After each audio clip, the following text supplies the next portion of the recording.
শুরুতেই দেখে নেব আজকের সংবাদ শিরোনাম। শুভেন্দুর বিরুদ্ধে লড়তে পারে তৃণমূলের সেই ঘরের ছেলে যার কথা ভাবছে দল। চাকরি প্রার্থীদের নজর এখন শিক্ষক নিয়োগ পরীক্ষায় স্বচ্ছতার বড় পদক্ষেপ। মমতার আশ্বাসে কলকাতা আসছে না বিরোধী প্রার্থী, তাহলে কি 41টি ভোটই পাবেন? ক্যানিংয়ে গণপিটুনিতে মৃত্যু, বিধায়কের বিরুদ্ধে মুখ খুললেন তৃণমূল নেতা। এক আসন হলেও বেশি লড়ব, বিহারে ছোট ভাই বিজেপিকে শর্ত দিল জেডিইউ। মতুয়া ভোটে থাবা বসাচ্ছে কংগ্রেস। মন্ত্রীর হাতে হাত করা নিয়োগ দুর্নীতির জালে ধরা দিলেন চন্দ্র সিনহা। 2026 বিধানসভা ভোটের আগে অধিকারী গড়ে মরিয়া শাসক দল। মিঠুনের বিরুদ্ধে কুণালের মাস্টার স্ট্রোক, 100 কোটির মামলায় পাল্টা চাল তৃণমূল নেতার। চোর সন্দেহে মার, মৃত্যু যুবকের, মৃতের পরিবারকে চাকরি দেওয়ার আশ্বাস। বিহারের পর বাংলায় এসআইআর কমিশনের স্পষ্ট বার্তা। এসআইআর এর বিরুদ্ধে সচেতনতা বাড়াতে শিলিগুড়িতে কংগ্রেসের সমাবেশ। বাংলায় কি তবে মুসলিম লীগ 2 সরকার? শুভেন্দুর মন্তব্যে তোলপাড় রাজনীতি। দাপুটে তৃণমূল নেতার গ্রেফতারিতে চাঞ্চল্য, ফের প্রাতিষ্ঠানিক খুনের অভিযোগ। ভোটের আগে কলকাতায় পুরো এলাকায় বড় রদবদল আনল বিজেপি। উচ্চ রক্তচাপে গুরুতর অসুস্থ বিজেপি সাংসদ খগেন মুর্মু, হাসপাতালে চিকিৎসাধীন। নওসাদ ডায়মন্ড হারবারে দাঁড়াবে বলে দাঁড়ায়নি, শিক্ষা নিতে চাইছে সিপিএম। ভাষার মঞ্চে তৃণমূল নেতার দাবি, 2026 পর বিজেপিকে দুর্বিনিয়োগ খুঁজে পাওয়া যাবে না। ইন্ডিয়া জোটের বৈঠক ঠিক হলো, কটি আসনে প্রতিদ্বন্দ্বিতা করবে কংগ্রেস। শওকত মোল্লাকে আমি জাহান্নামের কুকুর মনে করি, ভোটে লড়ার বার্তা দিয়ে বিস্ফোরক আব্বাস সিদ্দিকী। কাঁথি সমবায় নির্বাচনে ফের সবুজ ঝড়, বিজেপির রক্তক্ষরণ অব্যাহত। প্রতিদিন নিয়মিত সঠিক খবর পেতে হলে আমাদের এই চ্যানেলটিকে সাবস্ক্রাইব করে আমাদের সঙ্গে থাকুন। এতক্ষণ শুনছিলেন সংবাদ শিরোনাম, এবার আসছি বিস্তারিত খবরে। মিঠুনের বিরুদ্ধে কুণালের মামলা। তৃণমূল মুখপাত্র কুণাল ঘোষ বিজেপি নেতা অভিনেতা মিঠুন চক্রবর্তীর বিরুদ্ধে 100 কোটির মানহানির মামলা দায়ের করেছেন। সম্প্রতি মিঠুন প্রকাশ্যে কিছু মন্তব্য করেন যা কুণালের ব্যক্তিগত রাজনৈতিক সম্মানহানির কারণ বলে অভিযোগ। সেই কারণেই তিনি আইনের দ্বারস্থ হন। কুণালের দাবি, তার বিরুদ্ধে মিথ্যা প্রচার চালানো হয়েছে, যার ফলে জনমানুষে তার ভাবমূর্তি ক্ষতিগ্রস্ত হয়েছে। রাজনৈতিক মহল মনে করছে এই পদক্ষেপ আসলে বিজেপির অন্যতম বড় মুখকে চাপে ফেলার কৌশল। তৃণমূল শিবির বলছে এটি কোনো রাজনৈতিক প্রতিহিংসা নয়, বরং আইনি পথে ন্যায় পাওয়ার চেষ্টা। অন্যদিকে বিজেপি পাল্টে অভিযোগ করছে তৃণমূল বিরোধীদের ভয় দেখাতে আদালতকে ব্যবহার করছে। তাদের মতে এই মামলা নিছক প্রচারের খেলা। মিঠুন অবশ্য বিষয়টি নিয়ে এখনই কোনো মন্তব্য করেননি। রাজনৈতিক বিশ্লেষকরা মনে করছেন এই মামলা আগামী দিনে বড় বিতর্ক তৈরি করবে। এর ফলে আদালতের রায় যেমন গুরুত্বপূর্ণ হবে, তেমনই রাজনৈতিক সমীকরণে প্রভাব পড়তে পারে। কুণালের এই পদক্ষেপ অনেকের কাছে মাস্টার স্ট্রোক মনে হলেও চূড়ান্ত ফল কি দাঁড়ায় সেটাই এখন দেখার। বিহারে চালু হওয়া এসআইআর নিয়ে বাংলাতেও তা কার্যকর করা হবে কিনা তা নিয়ে সম্প্রতি রাজনৈতিক মহলে জোর আলোচনা শুরু হয়েছে। বিরোধীরা দাবি করছিল ভোটে কারচুপি ঠেকাতে ও ভোটারদের পরিচয় সঠিকভাবে যাচাই করতেই ব্যবস্থার প্রয়োজন। তাদের মতে বাংলায় বারবার সন্ত্রাস ও ভোটে অনিয়মের অভিযোগ ওঠে, তাই বিহারের মতো উদ্যোগ বাংলাতেও জরুরি। তবে নির্বাচন কমিশন পরিষ্কার জানিয়ে দিয়েছে, বাংলায় এই মুহূর্তে এসআইআর চালু করার কোনো পরিকল্পনা নেই। কমিশনের যুক্তি, প্রতিটি রাজ্যের রাজনৈতিক পরিস্থিতি ভিন্ন। বিহারের অভিজ্ঞতা বাংলায় প্রযোজ্য নাও হতে পারে। শাসক দল তৃণমূল এই সিদ্ধান্তকে স্বাগত জানিয়েছে। তাদের মতে বাংলায় নির্বাচন সবসময় সুষ্ঠুভাবেই হয়েছে। বিরোধীরা অবশ্য বলছে কমিশন আসলে শাসক দলের চাপে পড়েই এই সিদ্ধান্ত নিয়েছে। রাজনৈতিক বিশ্লেষকরা মনে করছেন কমিশনের এই বক্তব্যে নতুন করে বিতর্ক থেমে গেলেও ভবিষ্যতে প্রয়োজনে বাংলায়ও এই ধরনের পদক্ষেপ আনা হতে পারে। তবে আপাতত এসআইআর চালুর সম্ভাবনা কার্যত নেই। শুভেন্দুর বিস্ফোরক মন্তব্যে বিতর্ক।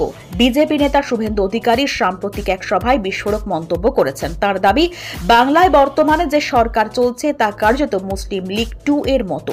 তিনি অভিযোগ করেছেন তৃণমূল সংখ্যালঘু ভোট ব্যাংককে পুঁজি করেই ক্ষমতায় টিকে আছে এবং উন্নয়নের কোনো কাজ করছে না।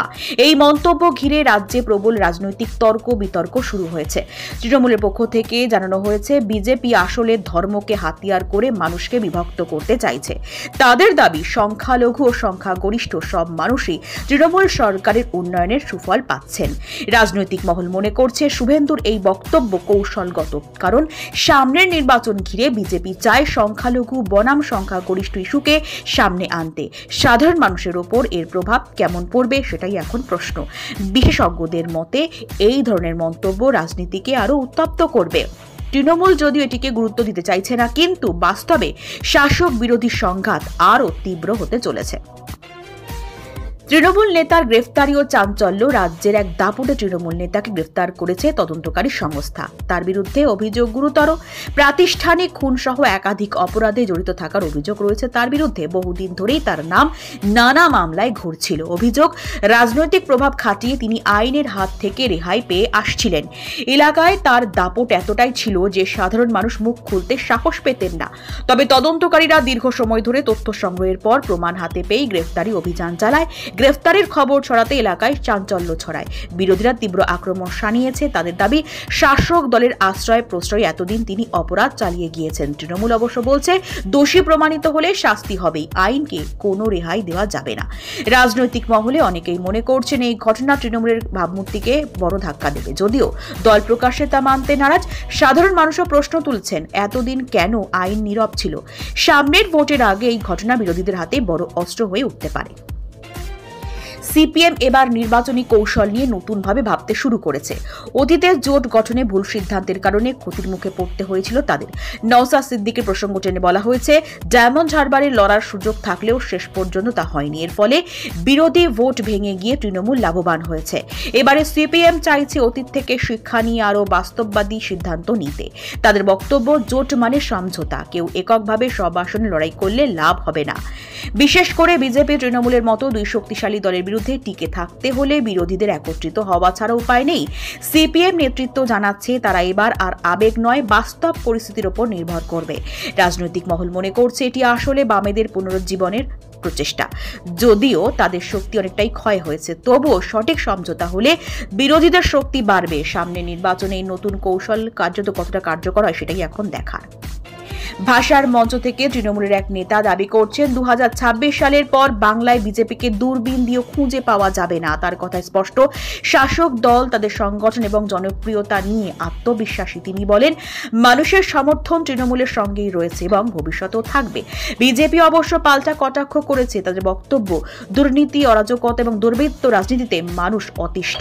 সাধারণ ভোটার এবার পরিবর্তন চাইছে। রাজনৈতিক মহলে আলোচনা শুরু হয়েছে। এই ধরনের মন্তব্য শাসক দলের আত্মবিশ্বাস প্রদর্শনের পাশাপাশি বিরোধীদের উস্কেও দিচ্ছে। বিশেষজ্ঞরা মনে করছেন নির্বাচনের আগে এমন বক্তব্য রাজনৈতিক উত্তেজনা বাড়াবে। ভোটাররা এই আত্মবিশ্বাসে কতটা বিশ্বাস করবে সেটাই এখন বড় প্রশ্ন। তবে নিশ্চিতভাবেই মন্তব্যটি রাজ্যের রাজনীতিতে নতুন মাত্রা যোগ করেছে। ইন্ডিয়া জোটের বৈঠকে কংগ্রেস কত আসনে প্রতিদ্বন্দ্বিতা করবে তা নিয়ে গুরুত্বপূর্ণ আলোচনা হয়েছে। প্রতিটি রাজ্যের বাস্তব পরিস্থিতি বিচার করে আসন বণ্টন করা হবে। বাংলায় কংগ্রেস কয়েকটি আসনে নিজস্ব প্রার্থী দেবে, বাকিগুলি বামফ্রন্ট ও অন্যান্য জোটসঙ্গীদের সঙ্গে ভাগ হবে। কংগ্রেস নেতৃত্বের দাবি, এই সিদ্ধান্ত বিরোধীদের একজোট করার কৌশল। রাজনৈতিক মহল মনে করছে এভাবে বিজেপি ও তৃণমূল উভয়ের বিরুদ্ধে সমবেত চ্যালেঞ্জ ছুড়ে দেবে। যদিও সুনির্দিষ্ট আসন বণ্টন এখনো ঘোষণা করা হয়নি, তবে বৈঠকের সিদ্ধান্তে স্পষ্ট হয়েছে জোট কোনো অবস্থাতেই ভাঙবে না। বিশেষজ্ঞদের মতে এই যদি সমঝোতা কার্যকর হয় তবে বিরোধী জোট একজোট হবে। এতে বিজেপি ও তৃণমূলের জন্য চাপ বাড়বে। আগামী দিনে জোটের সাফল্য নির্ভর করবে আসলে কতটা বাস্তববাদী সমঝোতা হয় তার উপর। আইএসএফ নেতা আব্বাস সিদ্দিকী ফের বিতর্কিত মন্তব্য করেছেন। তিনি বলেন, শওকত মোল্লাকে তিনি জাহান্নামের কুকুর বলে মনে করেন। পাশাপাশি ভোটে সরাসরি লড়ার বার্তাও দেন। তার এই মন্তব্য রাজনৈতিক মহলে আলোড়ন সৃষ্টি করেছে। একাংশ বলছে আব্বাস আবেগপ্রবণ ভাষা ব্যবহার করে সংখ্যালঘু ভোট ব্যাংককে নিজের দিকে টানতে চাইছে। তৃণমূল অবশ্য এটিকে গুরুত্ব দিচ্ছে না। তাদের দাবি, আব্বাসের কথা মানুষের জীবনে প্রভাব ফেলবে না। বিজেপি এবং বামেদের মতে তার অবস্থান অবশ্যই রাজনীতিতে নতুন সমীকরণ তৈরি করবে। বিশেষজ্ঞরা মনে করছেন আব্বাসের মতো নেতাদের মন্তব্য তরুণ প্রজন্ম ও গ্রামীণ ভোটারদের প্রভাবিত করতে পারে। যদিও ভাষা নিয়ে বিতর্ক রয়েছে, তবুও রাজনৈতিক কৌশলগত দিক থেকে এই পদক্ষেপ কার্যকর হতে পারে। সামনে নির্বাচনে তার দল কতটা প্রভাব ফেলতে পারে সেটাই এখন নজর।